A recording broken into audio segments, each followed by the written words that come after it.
Hello বন্ধুরা, আমি শাকগন্ডিল। আজকে এই ভিডিওতে একটা অ্যানাউন্সমেন্ট নিয়ে হাজির হয়েছি। আমার যারা দর্শক রয়েছে, আর্টিস্টিক সেভেন সেন্সের যারা দর্শক রয়েছে, তাদের জন্য সেটা আনন্দের হবে। তার কারণ তারা কোথাও একটা আমাদেরকে গ্রো করতে সাহায্য করেছে এবং আমার বিশ্বাস যে তারা আরও চায় যে আমরা আরও অনেক বেশি গ্রো করি। এবং তারা যে কারণে আমাদের গ্রোথ দেখলে আমরা অন্য কিছু করবার চেষ্টা করছি, সেখানে সাকসেস পাওয়ার চেষ্টা করছি, সেই জার্নিটাতে তারাও কোথাও একটা আনন্দ পাবে বলেই আমার বিশ্বাস। যে কারণে আপনার সঙ্গে শেয়ার করে নেওয়া এবং অবশ্যই খানিকটা সাহায্যও চেয়ে নেওয়া। এটাও একেবারে আমি ছলনা করবো না, মিথ্যে কথা বলবো না, সাহায্য চাওয়ার জন্যই আজকের এই ভিডিও তৈরি করা। আমরা একটা ইউটিউব চ্যানেল খুলেছি ক্রিকেটকে কেন্দ্র করে, সেভেন সেন্স অফ ক্রিকেট চ্যানেলটার নাম রেখেছি। আর্টিস্টিক সেভেন সেন্সেরই শাখা চ্যানেল বলতে পারেন। এটা সিনেমা নিয়ে আলোচনা হয়, ওখানে আমরা আলোচনা করবো ক্রিকেট নিয়ে। ফার্স্ট ভিডিও অলরেডি ড্রপ করে দিয়েছি, যেটা থাম্বনেল এখন আপনারা স্ক্রিনে দেখতে পাচ্ছেন। এবং সেই ভিডিওর মধ্যে আলোচনা করেছি যে চ্যাম্পিয়ন্স ট্রফি ভারতবর্ষ জিতে গেছে কয়েকদিন আগে টিম ইন্ডিয়া, দুর্দান্ত পারফরমেন্স সেখানে তাদের ছিল।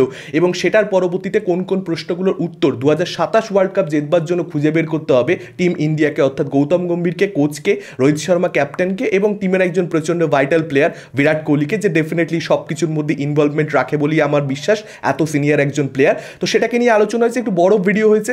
আসলে আলোচনাটা দীর্ঘ হওয়াটা কোথাও একটা কাম্য ছিল, কারণ টপিকটাই এত বেশি ইন্টারেস্টিং, সেখানে নানান অ্যাসপেক্ট রয়েছে, সব কটাকে নিয়ে ধরে ধরে কথাবার্তা হয়েছে। ক্রিকেট নিয়ে এরকম অ্যানালাইসিস চ্যানেল বেঙ্গলে এর আগে হয়েছে বলে আমার জানা নেই, এখন অ্যাভেলেবেল রয়েছে বলে সত্যি বলতে আমার জানা নেই। এবং সেটা আমাকে অবাক করতো বহুদিন ধরেই। অ্যাকচুয়ালি কোনো দিনই কোনো কাজ হঠাৎ করে আমরা করে ফেলিনি, আমরা অনেক ভাবনা চিন্তা করেছি যে এটা কি আমরা সত্যিকারে করতে পারবো, তারপর আমরা সিদ্ধান্ত নিয়েছি।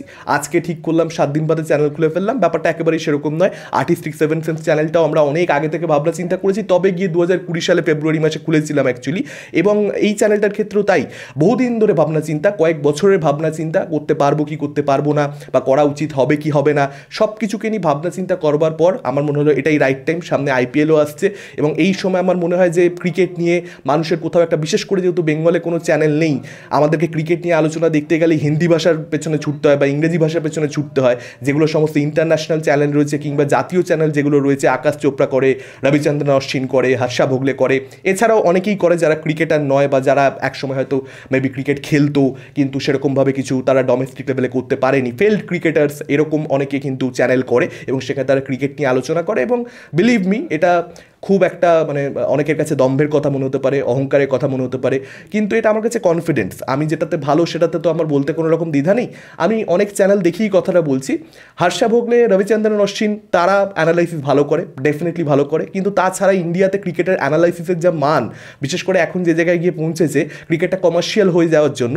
ক্রিকেট চিরকালই অ্যাকচুয়ালি ভারতবর্ষে কমার্শিয়াল ছিল, আইপিএল এসে যাওয়ার পরবর্তীতে বিগত 5-10 বছরে যা হয়েছে, তারপর আলোচনা যেখানে গিয়ে পৌঁছেছে সেটা খুব একটা ভালো নয়। ক্রিকেটকে নিয়ে আলোচনার থেকে বেশি যেগুলো মানুষ শুনতে চায় সেই ধরনের আলোচনা, সেখানে দাঁড়িয়ে যে জিনিসটা সিনেমার চ্যানেলে করি, যে আলোচনাটা হওয়া উচিত সেটা করবার চেষ্টা করি, ক্রিকেটকে নিয়েও ঠিক সেরকমই আলোচনা করবার চেষ্টা করবো। এবং আমার কনফিডেন্স রয়েছে যে গোটা ভারতবর্ষ জুড়ে যা হয় তার থেকে অনেকটা বেটারই করবো। তো যারা ক্রিকেট লাভার রয়েছে, আমার ধারণা তারা কিন্তু এই চ্যানেলটা সাবস্ক্রাইব করে রাখলে তারা প্রচণ্ড এন্টারটেইনড হবে। আর এই চ্যানেলটা করবার পর ওই চ্যানেলে আবার সময় দেওয়া, সেটা যথেষ্ট ডিফিকাল্ট। তো সেটা তখনই সত্যি বলতে করতে পারবো, একদম অনেস্টলি বলছি, ফ্র্যাঙ্কলি বলছি, তখনই করতে পারবো যখন রেজাল্ট আসবে। রেজাল্ট আসাটা ওই চ্যানেলটার ক্ষেত্রে দরকারি। আর্টিস্টিক সেভেন সেন্স যখন শুরু করেছিলাম তখন যে জাজবাটা ছিল যে যদি রেজাল্ট না পাই তাহলেও করে যাব, এই চ্যানেলটার ক্ষেত্রে সেটা অবশ্যই রয়েছে। রেজাল্ট না পেলেও করে যাব, অনেক দিন করে যাব, কিন্তু কতদিন করব।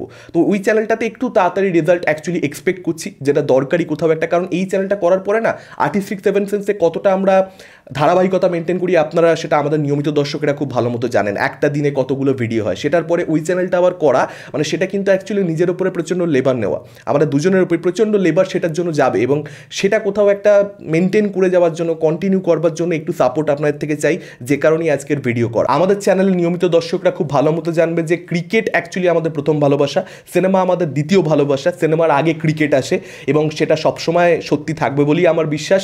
অনেক ছোটোবেলা থেকে ক্রিকেট খেলি, ইনফ্যাক্ট আমার তো লিগামেন্ট টিয়ার রয়েছে, আমি ফাস্ট বোলিং করতাম এবং সেটার জন্য এটাও অনেকে জানবে যারা আমাদের চ্যানেলের নিয়মিত দর্শক, বহু পুরনো দর্শক, আমি আগেও বলেছি ভিডিওর মধ্যে, আমার লিগামেন্ট টিয়ার রয়েছে এবং সেই চোটটা অ্যাকচুয়ালি চিরজীবনের জন্য থেকে যাবে এবং সেটাকে নিয়ে আমাকে ডিল করতে হবে আর কি। তো ক্রিকেটকে এতটাই ভালোবাসি আর কি, যে ছোটোবেলায় ভাবনা চিন্তা করতাম না যে মাঠটা এবড়ো খেবড়ো কিনা, মাঠটা সমান কিনা, এখানে সত্যিকারে কি দৌড়ে বল করা যায়। আমার ছোটোবেলা থেকে জাহির খানকে প্রচণ্ড বেশি পছন্দ ছিল। আমরা যখন বড় হচ্ছি তখন ভারতবর্ষের ফাস্ট বোলার জাহির খান, আর জাহির খানের যে একটা লিফট ছিল দৌড়ে বল করবার সময় রান আপে জাস্ট যখন ডেলিভারিটা আর কি করবে ঠিক সেই মোমেন্টে একটা দেখবেন জাম্প নিত, এবং সেই জাম্পটা অন্য অনেক বোলারও জাম্প নেয় হালকা ফুলকা, কিন্তু জাহির খানের যে জাম্পটা সেটা গ্রাউন্ডের থেকে একটু বেশি উপরে ছিল, এবং সেটাই কোথাও একটা আমার অ্যাকশানে বাই ডিফল্ট চলে এসেছিল। ছোটোবেলাতে আপনি যাকে দেখবেন, যাকে দেখে আপনি বল করা শিখবেন, আপনি তো তার মতনই করবার চেষ্টা করবেন, একটা তো নকল করবার ব্যাপার থেকেই যায়, এবং সেরকমভাবে যেহেতু বলটা করতাম ঠিক ওই অ্যাকশনটা নেওয়ার সময় যখন আমার পাটা পড়ে তখন পাটা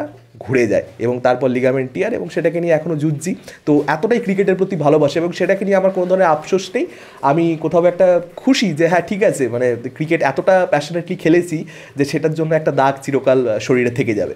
আমি এটাই চাইবো যে আপনারা সাবস্ক্রাইব করুন এবং চ্যানেলটার সঙ্গে থাকুন, পাশে থাকুন। ক্রিকেটকে যারা ভালোবাসেন, আমি বারবার বলছি ক্রিকেটকে যারা ভালোবাসেন তারা এন্টারটেইন হবেন, এটা আমার গ্যারান্টি। ক্রিকেটের ইউটিউব চ্যানেলটার লিঙ্ক আমি ডেসক্রিপশনে দিয়ে রাখছি, কমেন্ট বক্সে পিন করে রাখবো ফার্স্ট ভিডিওটার লিঙ্ক, আপনারা সেখান থেকে ডিরেক্টলি চলে যেতে পারেন।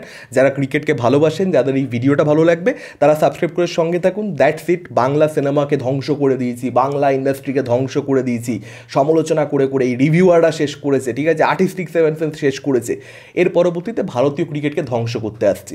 ভারতীয় ক্রিকেটকে ধ্বংস করব সমালোচনার দ্বারা। বিরাট কোহলির কেরিয়ার শেষ করে দেবো, রোহিত শর্মার কেরিয়ার শেষ করে দেবো, ওরা রান পাবে না, যেরকম বাংলা সিনেমা বক্স অফিস পায় না কারণ আমরা সমালোচনা করি, ঠিক সেইভাবেই এবার ভারতীয় ক্রিকেটের দেখুন অবস্থা কী করে ছাড়ি।